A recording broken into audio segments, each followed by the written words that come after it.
Hey everybody, Christopher K. Smith. This is my Fiblines Interim update for May 27th, 2019. Just by way of background, what is Fiblines? Fiblines is a technical study that you can apply basically to any chart that helps identify hidden areas of support and resistance.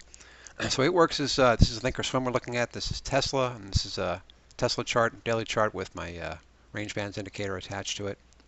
So the way Fiblines works is you basically select this little item down here, select your little percent sign, then you draw on the chart what you believe is 100% of the initial move. So if you select your levels properly, you'll notice something amazing, which is that the tool draws lines at 161, 261, and 423% of that initial move. And if you selected your 100% level properly, you'll notice some amazing coincidences. And this is a good example in the case of Tesla, how we had an inflection point right at 161% of that initial move, another major inflection point at 261% of that initial move, and eventually we reached the end of that move at 423.6% of that initial move. And these percentages are all based on the Fibonacci sequence, which is a mathematical construct created by a mathematician back in the 13th century that ironically is related to the reproduction rate of rabbits. But it turns out these Fibonacci ratios are all over the place in nature and in the markets, and also a key feature of this Fiblines tool. So the Fiblines tool essentially draws these lines on your chart and embeds in the indicator for each symbol what the initial move is, the 0 to 100% move. So you don't have to worry about drawing all these lines. You don't have to try to interpret where your lines are going to be. They're all built into the indicator. So basically, let's get rid of this study, and in this interim update, usually I do one of these updates per quarter, 4 quarterly updates per year, because as over time the lines change and need reinterpretation. My previous interpretation for Tesla looked like this. Now, as the Tesla exceeded the 423% line, I reinterpreted it and made 0 to 100% move right here in this area. And you notice we had deflection off this orange line a few times, deflection off the red line, and support area at this bottom line, this zero of that 1% move several times. I think it represented a good area of support. But notice recently the stock came down after kind of tracing this entire distance again, and broke down through this lower line at $243 and broke the bottom of my zero line. So that's a sign the symbol needs interpretation. So basically I went back and looked at my early interpretation for Tesla. Unfortunately, I keep all the previous interpretations on a spreadsheet that looks like this. So I know what my previous interpretations were here on the right side.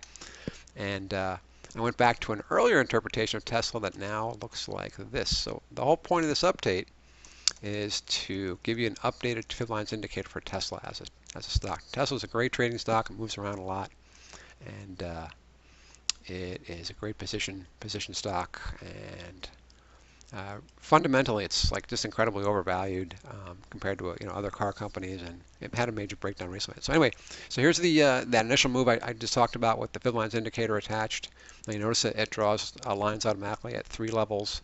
The red lines are the major levels, and then orange levels after that, which are subdivide the major regions again at Fibonacci ratios, and then a third level of lines that are in gray.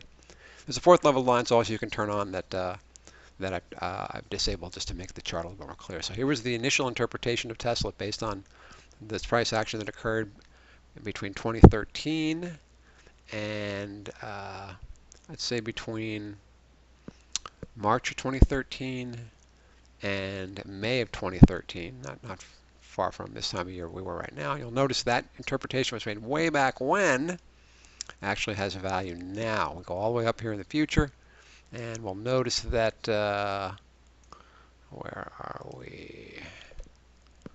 190, am I auto zoomed in here? Yeah, I gotta drag this to the left.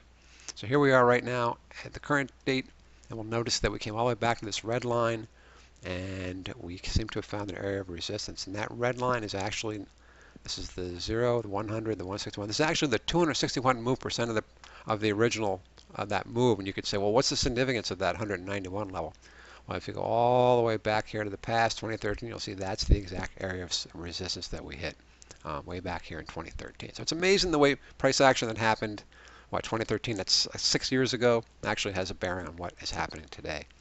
So that's my point. I think we're at an important inflection point for Tesla here. I think it's going to be a battle.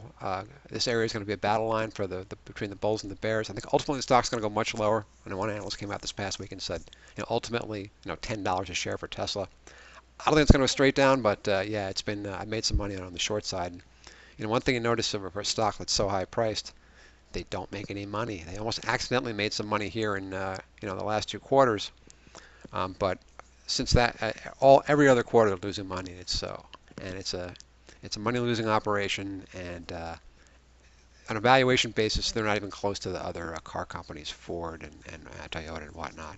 They actually make a lot of cars. So I think stock's got a long way to go to the downside, but be careful while shorting. It's a widowmaker for the short. So back to the Fiblines indicator. It's available up on the FibTools sell store at fibtools.sells.com, along with some other free indicators. So I sell it for $99 for 1 year, and that includes 4 quarterly updates. And I sell it versus give it away because it's a lot of work. I have to go through about 200 symbols every quarter and provide updates. So the Fiblines indicator has all these values built, all these starting and stopping lines for all starting and stopping values for all these symbols built into it. And it's uncanny sometimes the way it doesn't work all the time, doesn't help all the time. But let me look what it did here in Apple. Came all the way down here to the bottom and deflected right off of that level. So I find it very helpful for Amazon, Tesla, and a lot of other actively traded stocks. So that's the Fiblines indicator. Includes levels for about 200 symbols. You can get it up the FibTools sell store for $99, and that includes 1 update per quarter, along with some other free indicators. My range bands, trend following indicator, which you can see applied to the chart. Range bands for TradeStation. I've withdrawn myself from the TradeStation trading app store due to excess fees. And the range bands trend dashboard that lets you look at the range bands at several time frames over on Thinkorswim. Those are all free, and this one is $99 a year for 4 quarterly updates. So that's it. Thanks very much for watching, and if you're a Fibline subscriber, go ahead and apply this new update to your charts. Good trading, good week ahead. And one other thing I wanted to show you is that one of the things I do over the weekends is I look at the weekly expected move for the coming week. So I like to trade these weekly options, and what you can do is bring up the symbol trade tab. You can see for next Friday's close, the expected move next Friday's some options expected move $16.83. So you can take that, add that to the current close, or subtract that from the current close. Once and twice, you find a support 1 and support 2 areas, the resistance 1 and resistance 2. So these levels are basically 1 and 2 times the expected move for the week. And my theory is, I haven't backtested extensively, but that once the price starts to exceed the expected move, either to the upside or the downside, the natural pressure of the market will force it back toward the middle. And that's particularly true once you get to resistance 2 or support 2. So that's the theory I'm working on, and it's helpful to keep in line where those levels are, because why sell an option, why sell a spread right in the middle of the range when you can wait for it to exceed the expected move up or down and then sell the options in that direction. So something I've been doing. I need to do more development work on that to see how valid it is. So that's it. That's my Fiblines quarterly update, or interim update for 5/27/2019. Thanks for watching, and check out the Fiblines indicator at fibtools.sells.com. Have a great day, great trade week ahead. Cheers.